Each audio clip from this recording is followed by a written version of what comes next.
Hello and welcome to the channel. Today's topic is Shakespeare's sonnet number 130. This is a sonnet which belongs to the Dark Lady series. As we know that Shakespeare's sonnet number 127 to 152 belong to the Dark Lady series. Those sonnets, 26 sonnets, 127 to 152.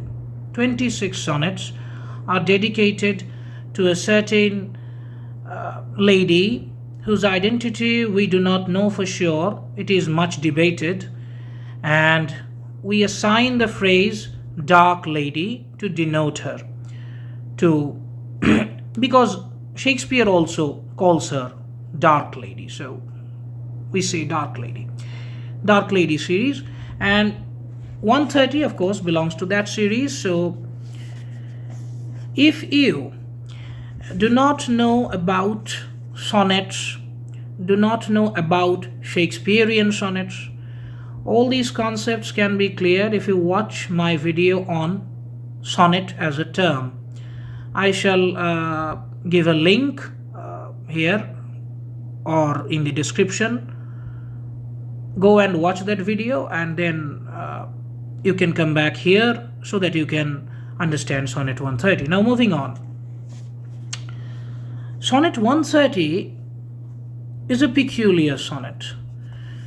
Peculiar in the sense that it denies the conventional way of flattering one's beloved to prove the genuineness of the love that the lover feels.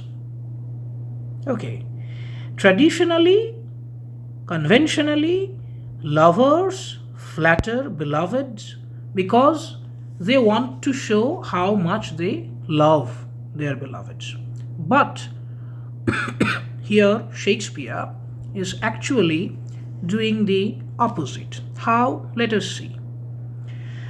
My mistress' eyes are nothing like the sun. Why? Because in that time it was pretty common for a poet to say to his beloved that your eyes are so bright. How much bright? Like the sun. To compare the eyes of the beloved with the sun, just to emphasize the brightness of the eyes. That was common in that time. Even today we flatter in our own ways. Flattery is common still. But this particular simile was there at that time, and Shakespeare is denying to say the same. Shakespeare is saying that my mistress's eyes are nothing like the sun. I am not going to compare my mistress's eyes with the brightness of the sun. Coral is far more red than her lips is red. This is another comparison that is common. To say that the beloved's lips are red,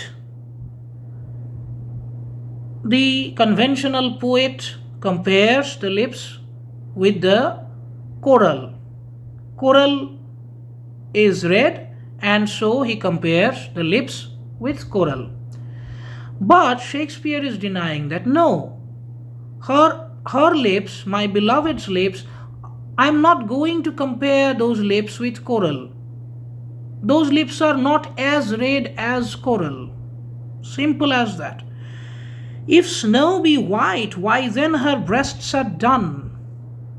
Now, breasts were compared, because of their whiteness, they were compared with snow.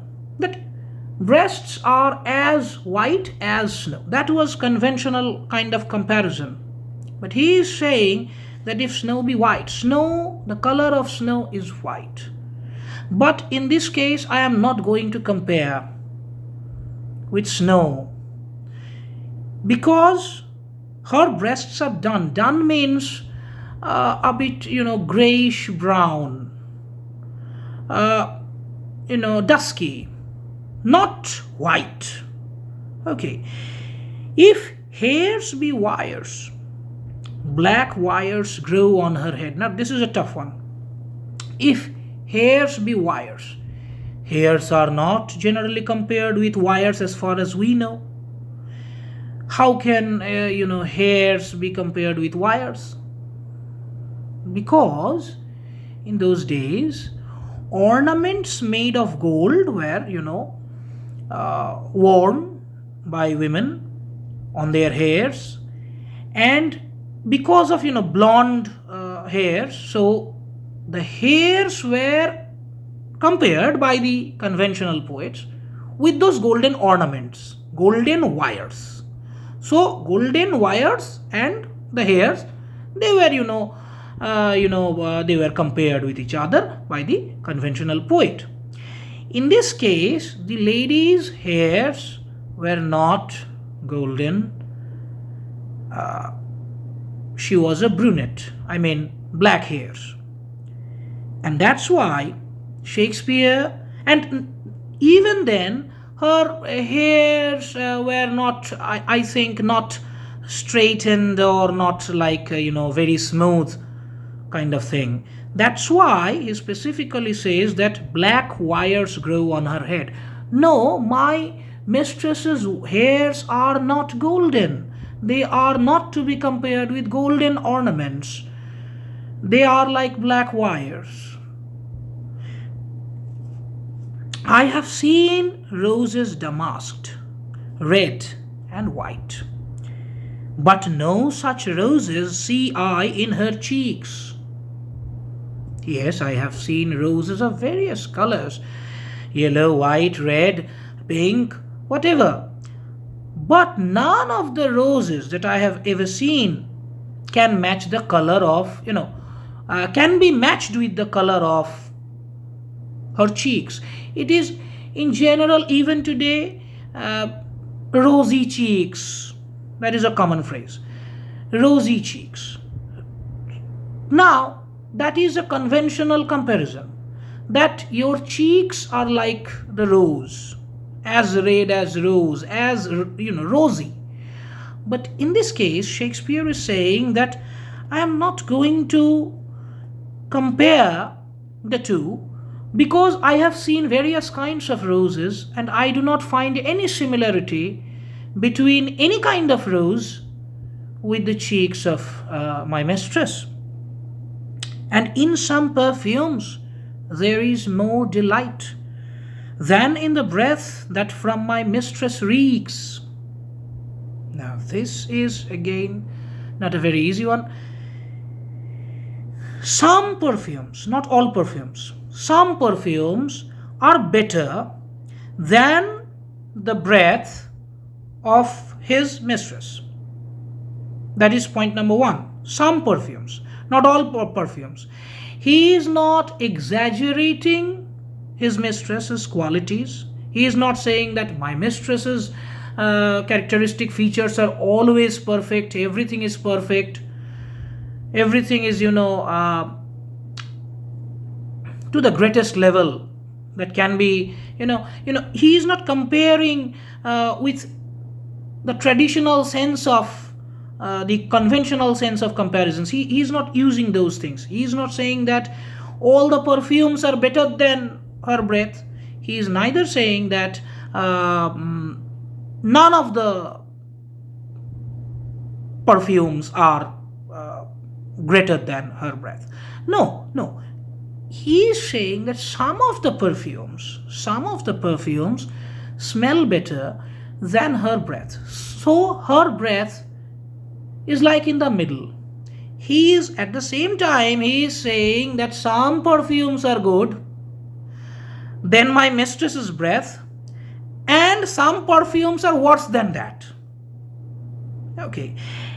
Next point that I want to explain to you is that reeks, the word reeks, has a negative connotation in our time. When we say reeks, we definitely connote a bad smell coming out of somewhere. But in the Elizabethan period, the word reeks had no such definitely negative connotation. It was like just exhaling. Okay. So, my mistress reeks, my mistress exhales. It is the word reeks does not necessarily mean that Shakespeare is talking about bad smell, bad breath. No. Shakespeare is just saying that I am not going to say that my mistress's breath are the best smell in the world. Okay. Some perfumes are better. I love to hear her speak, yet well I know that music hath a far more pleasing sound. Now, this is something funny because I love to hear her speak. I want to. I want to listen to her. I want to talk to her and I want her to talk to me. But the problem is, her tone, her voice has some quality which is not very, very interesting to listen to. Music is better. That means her voice is not very attractive either.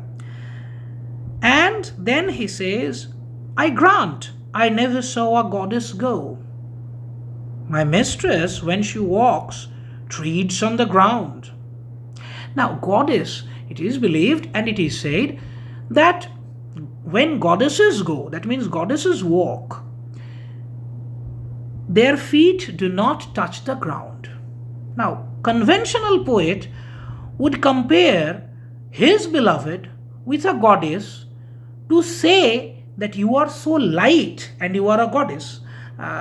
You are so light that your feet do not touch the ground.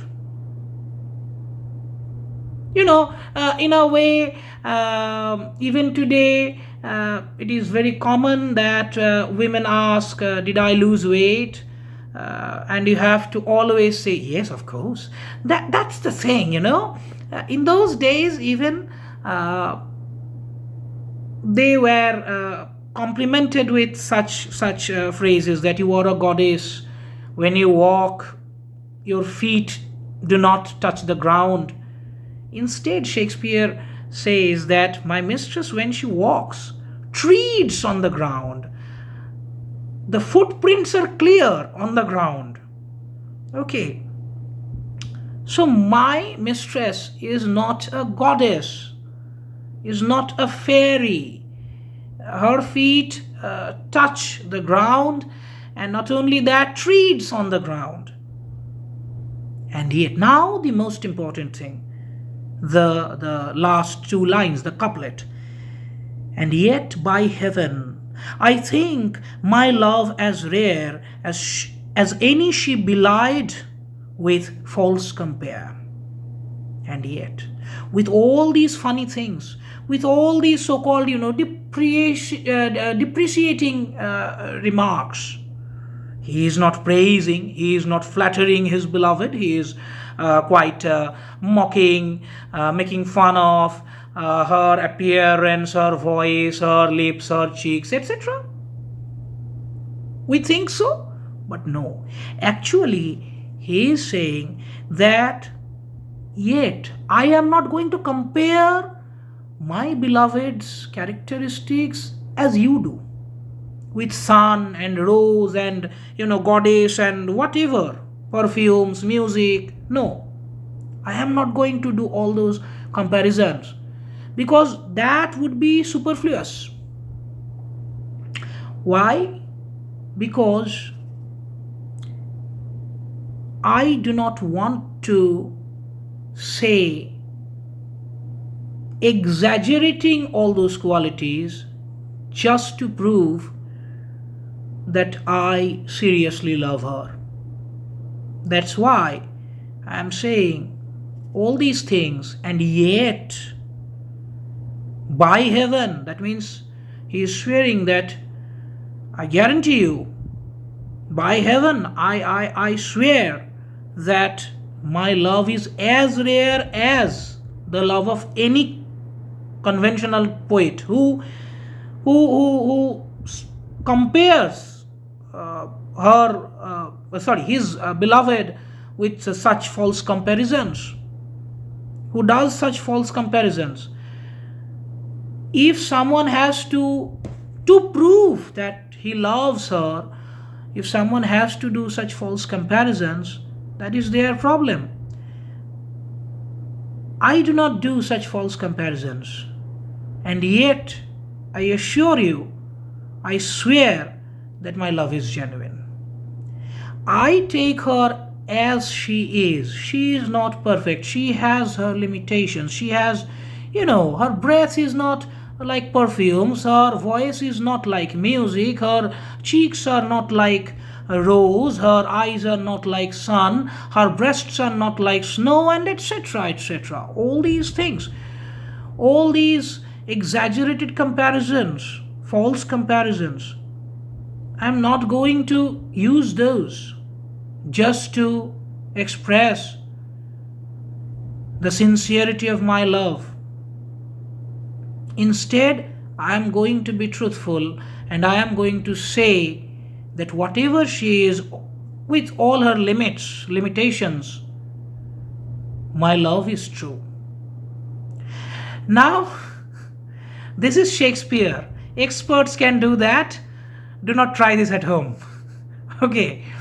If you like the video, hit the like button, share and subscribe. Thank you. Hello, this is Hrisikesh, and you are welcome to my channel, Hrisikesh Lectures. Education is quintessential for any civilization to sustain its civil sense. Observing the calamitous condition of the education system and realizing the urgency to spread education as far as one can, I have started to lecture on YouTube. As far as authenticity is concerned, I have a first-class master's degree in English literature, and I am UGC NET qualified. My lectures are long and detailed, as a real classroom lecture should be. Also, most of my lectures are available on YouTube Music as podcasts. And if you like the way I try to educate, consider liking, sharing and subscribing to the channel so that the algorithm gets it to more and more students of literature.